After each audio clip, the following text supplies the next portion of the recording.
श्रीमद् भगवत गीता जो विश्व की अनमोल विरासत है, सनातन धर्म का हमारे विश्व का अनमोल उपहार है, जिसके पद चिन्हों पर चलकर हम सभी तनाव मुक्त रह सकते हैं, अपने अपने कर्मों में तल्लीन रहते हुए मोक्ष को प्राप्त कर सकते हैं। आइए अपने सभी सुधीजनों का स्वागत करते हुए द्वितीय अध्याय के 51वें श्लोक से आगे बढ़ते हैं। अभी तक हम लोगों ने 50वें श्लोक तक व्याख्या सहित श्रवण किया।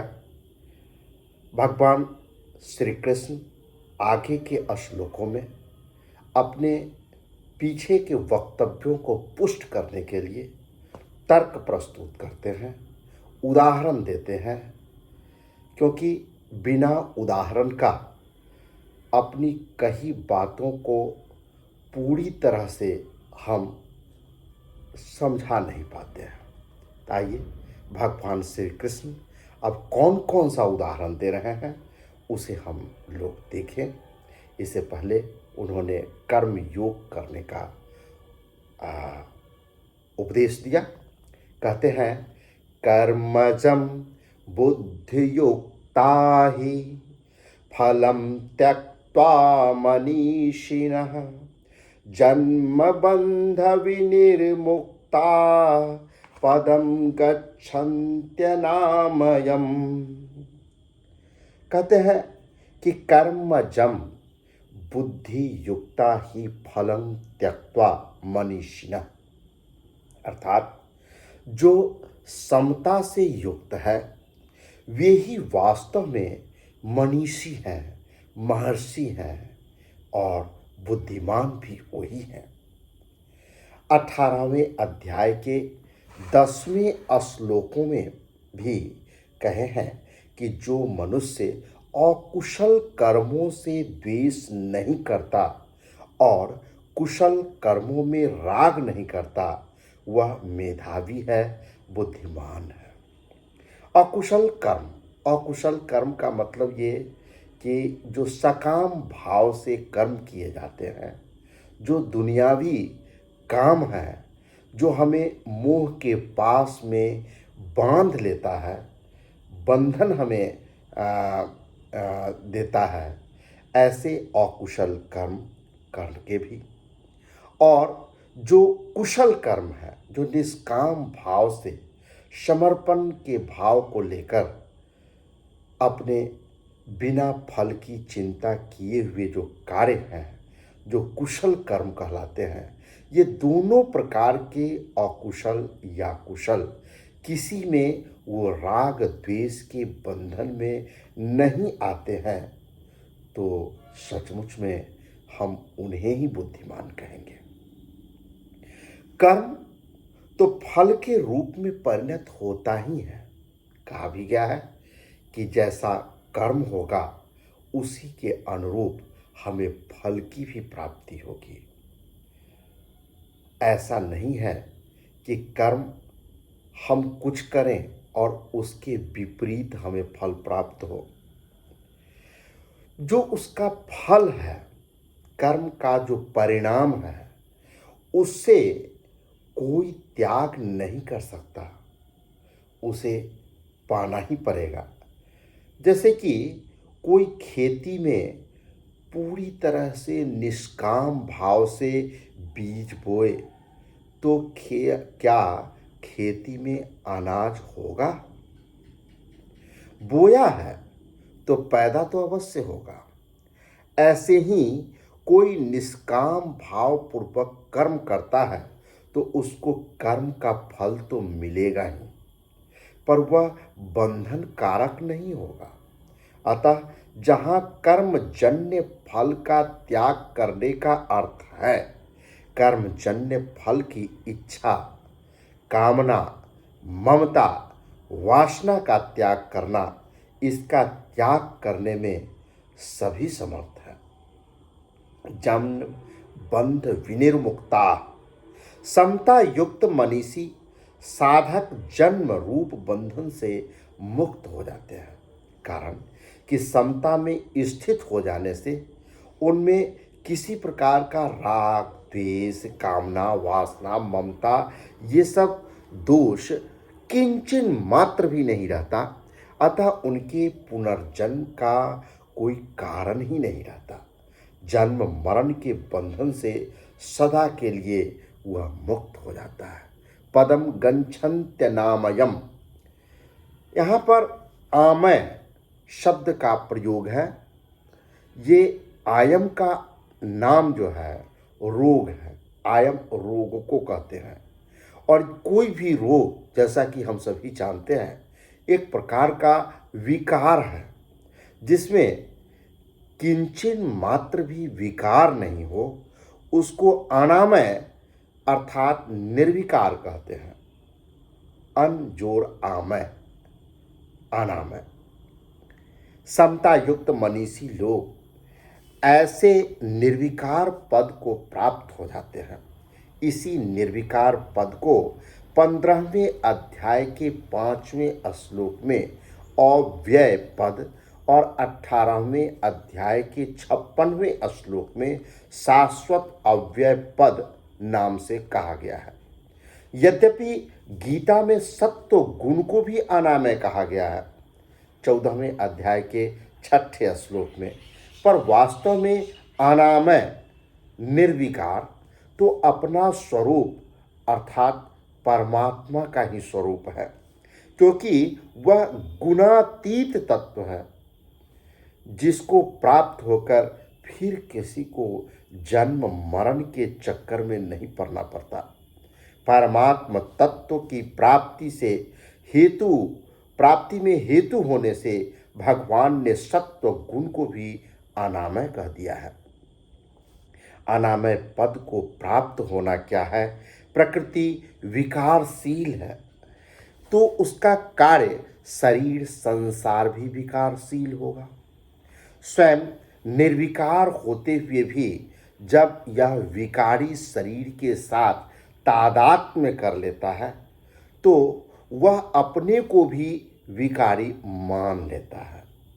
परंतु जब वह शरीर के साथ माने हुए संबंध का त्याग कर देता है तब इसको अपने सहज निर्विकार स्वरूप का अनुभव हो जाता है। इस स्वाभाविक निर्विकारता का अनुभव होने को ही यहाँ अनामय पद को प्राप्त होना कहा गया है। इस श्लोक में बुद्धि युक्ता और मनीषिणः पद में बहुवचन देने का तात्पर्य है कि जो भी समता में स्थित हो जाते हैं वे सब के सब अनामय पद को उपलब्ध हो जाते हैं, अर्थात वो मुक्त हो जाते हैं।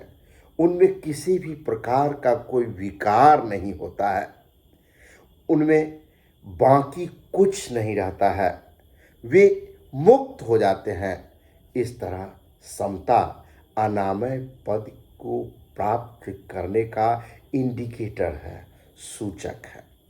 इससे यह नियम सिद्ध हो जाता है कि जब उत्पत्ति विनाशशील पदार्थों के साथ संबंध नहीं होता तब स्वतः सिद्ध निर्विकारता का अनुभव हो जाता है। इसके लिए कुछ भी परिश्रम नहीं करना पड़ता, क्योंकि उस निर्विकारता का निर्माण नहीं करना पड़ता, वह तो स्वतः स्वाभाविक ही है। परिशिष्ट भाव यह है कि कर्मों में योग समता ही कुशलता क्यों है? इसका कारण ही पद से इस श्लोक में बताते हैं। सात्विक कर्म का फल निर्मल है, राजस कर्म का फल दुख है और तामस कर्म का फल मूढ़ता है। गीता 14वें अध्याय के 16वें श्लोक में इन तीनों प्रकार के फलों का समता युक्त मनुष्य त्याग कर देता है। कर्म जन्य फल के त्याग के दो अर्थ हैं, फल की इच्छा को त्याग देना और कर्मों के फलस्वरूप अनुकूल प्रतिकूल परिस्थिति प्राप्त होने पर सुखी दुखी न होना, वास्तव में उत्पत्ति विनाशशील संपूर्ण संसार कर्म फल के सिवाय और कुछ है ही नहीं। कर्म फल का त्याग कर दें तो फिर कोई बंधन बाकी नहीं रहता। मनीषी शब्द का अर्थ है बुद्धिमान। पूर्व के श्लोक के अनुसार समता पूर्वक कर्म करना ही बुद्धिमत्ता है। सौ बुद्धिमान मनुष्येषु, गीता चौथे अध्याय के 18वें श्लोक में। पदम गच्छन्त्यनामयम, गच्छन्ति पद के 3 अर्थ होते हैं।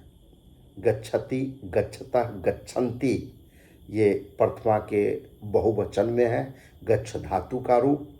तो गच्छति पद के 3 अर्थ होते हैं।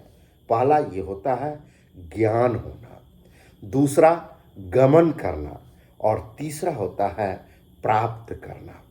यहाँ निर्विकार पद की प्राप्ति का अर्थ है जन्म मरण से रहित पने का और निर्विकार पद की स्वतः सिद्धि प्राप्ति का ज्ञान हो जाना। कारण कि नित्य निवृत्ति की ही निवृत्ति होती है और नित्य प्राप्ति की ही प्राप्ति होती है। इस श्लोक से यह सिद्ध होता है कि कर्म योग मुक्ति का, कल्याण प्राप्ति का स्वतंत्र साधन है। कर्म योग से संसार की निवृत्ति और परमात्म तत्व की प्राप्ति दोनों हो जाते हैं। पूर्व के श्लोक में बताए अनामय पद की प्राप्ति का क्या क्रम है, इसे आगे के 2 श्लोकों में भगवान श्री कृष्ण कहते हैं। तो 51वें श्लोक में संक्षेप में भगवान श्री कृष्ण कह रहे हैं कि उदाहरण देते हुए कहे कि कारण कि समता युक्त बुद्धिमान साधक कर्मजन्य फल का अर्थात संसार मात्र का त्याग करके जन्म रूप बंधन से मुक्त होकर निर्विकार पद को प्राप्त हो जाता है। 52वें श्लोक में भगवान श्री कृष्ण आगे क्या कहते हैं? कहते हैं कि यदा ते मोह कलीलम बुद्धिर्व्यतितरिष्यति तदा गन्तासि निर्वेदं श्रोतव्यस्य श्रुतस्य च। जिस समय तेरी बुद्धि मोह रूपी दलदल को व्यतितरिष्यति मतलब भाली भांति तर जाएगी, उसी समय तू श्रुतस्य सुने हुए और श्रोतव्यस्य सुनने में आने वाले भोगों से निर्वेदम अर्थात वैराग्य को उपलब्ध हो जाएगा, प्राप्त हो जाएगा।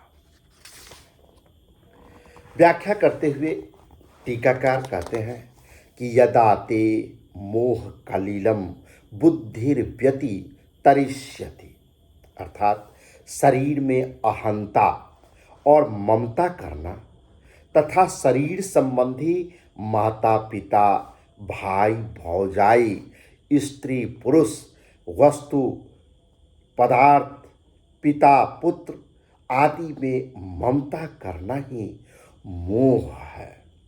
कारण कि इन शरीर आदि में अहंता ममता है नहीं, केवल अपनी मानी हुई है।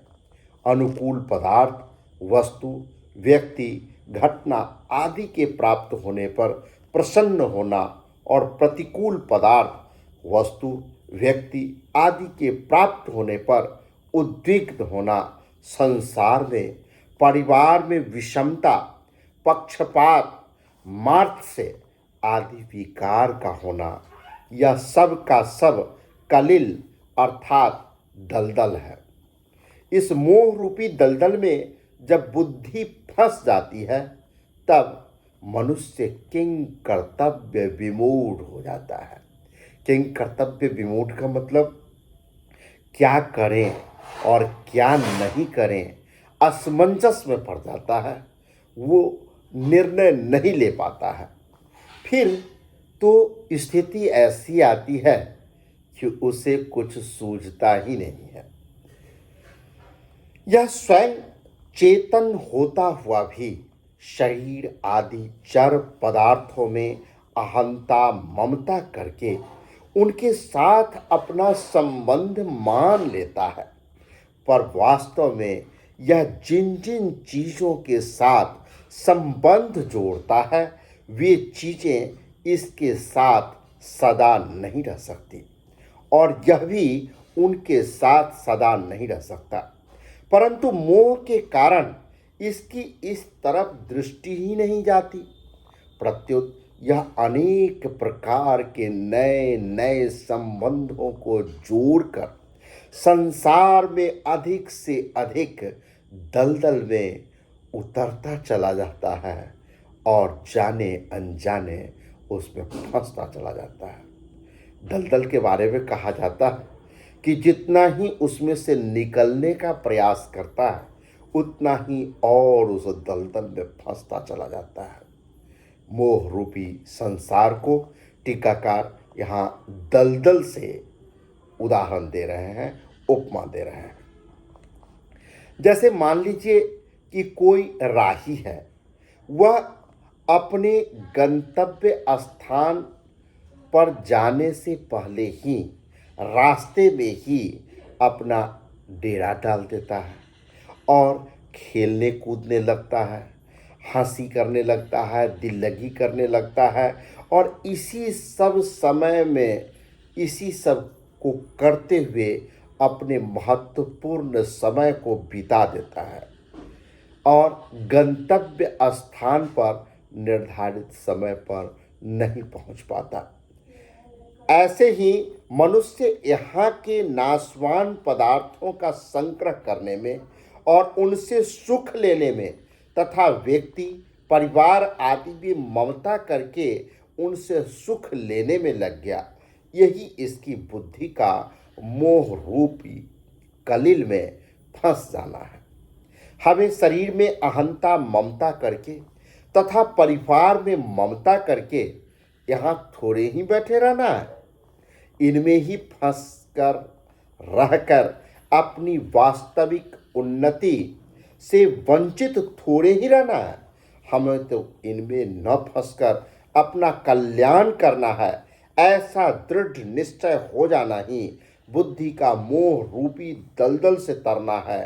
कारण कि ऐसा दृढ़ विचार होने पर बुद्धि संसार के संबंधों को लेकर अटकेगी नहीं, संसार में चिपकेगी नहीं। मोह रूपी कलील से तरने के दो उपाय हैं। नंबर 1 विवेक और दूसरा सेवा। विवेक, जिसका वर्णन दूसरे अध्याय के 11वें से 30वें श्लोक तक हुआ है, तेज होता है, वह असत विषयों में रुचि करा देता है। मन में दूसरों की सेवा करने की, दूसरों को सुख पहुंचाने की धुन लग जाए तो अपने सुख आराम का त्याग करने की अंदर से शक्ति आ जाती है। दूसरों को सुख पहुंचाने का भाव जितना तेज होगा उतना ही अपने सुख की इच्छा का त्याग करने का भाव उत्पन्न होगा। जैसे शिष्य की गुरु के लिए, पुत्र की माता पिता के लिए, नौकर की मालिक के लिए सुख पहुंचाने की इच्छा हो जाती है तो उनकी अपने सुख आराम की इच्छा स्वतः स्फुर्त गायब हो जाती है। ऐसे ही कर्म योगी का संसार मात्र की सेवा करने का भाव हो जाता है। विवेक विचार के द्वारा अपनी भोगेच्छा को मिटाने में थोड़ी कठिनाई पड़ती है। कारण कि अगर विवेक विचार अत्यंत दृढ़ न हो तो वह तभी तक काम देता है जब तक भोग सामने नहीं आते।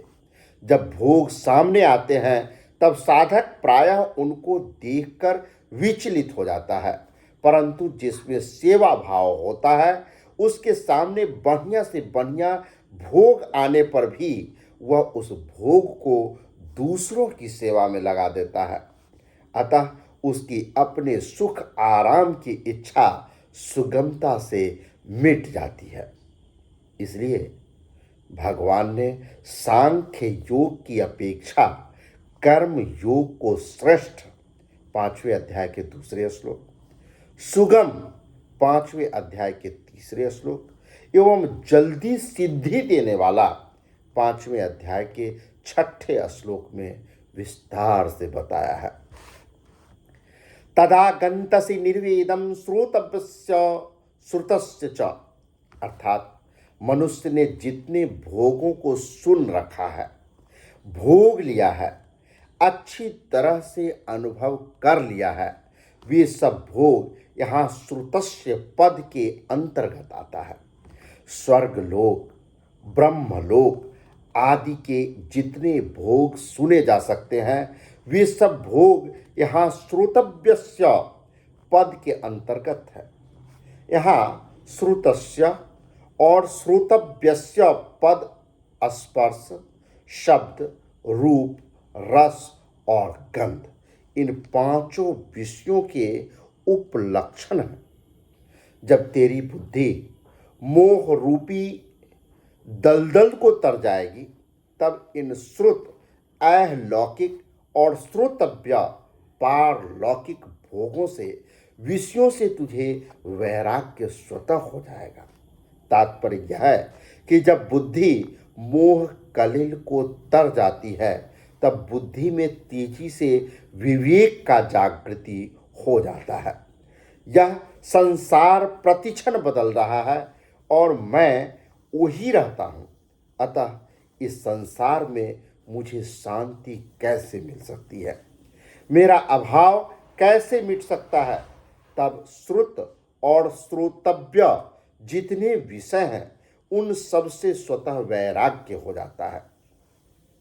यहाँ भगवान को श्रुत के स्थान पर भुक्त और श्रोतव्य के स्थान पर भोक्तव्य कहना चाहिए था, ऐसा टीकाकार का विचार है। परंतु ऐसा न कहने का तात्पर्य ये है कि संसार में जो परोक्ष और परोक्ष विषयों का आकर्षण होता है, वह शून्य से ही होता है। अतः इनमें सुनना ही मुख्य है। संसार से, विषयों से छूटने के लिए जहाँ ज्ञान मार्ग और भक्ति मार्ग का वर्णन किया गया है, वहाँ भी श्रवण को मुख्य बताया गया है। तात्पर्य यह है कि संसार में और परमात्मा में लगने में सुनना ही मुख्य है। यहाँ यदा और तदा कहने का तात्पर्य यह है कि इन श्रुत और श्रोतव्य विषयों से इतने वर्षों में, इतने महीने में और इतने दिनों में वैराग्य होगा, ऐसा कोई नियम नहीं है। प्रत्युत जिस क्षण बुद्धि मोह कलिल को तर जाएगी, उसी क्षण श्रुत और श्रोतव्य विषयों से, भोगों से वैराग्य हो जाएगा। इसमें कोई देरी का काम नहीं है। अब हम लोग आगे 53वें श्लोक से आगे की कड़ी में सुनेंगे। तब तक सभी सुधी दर्शकगण मुझे इजाज़त दें और इसे गंभीरतापूर्वक सुने और मनन करें, अपने जीवन में उतारें। जय हिंद, जय भारत।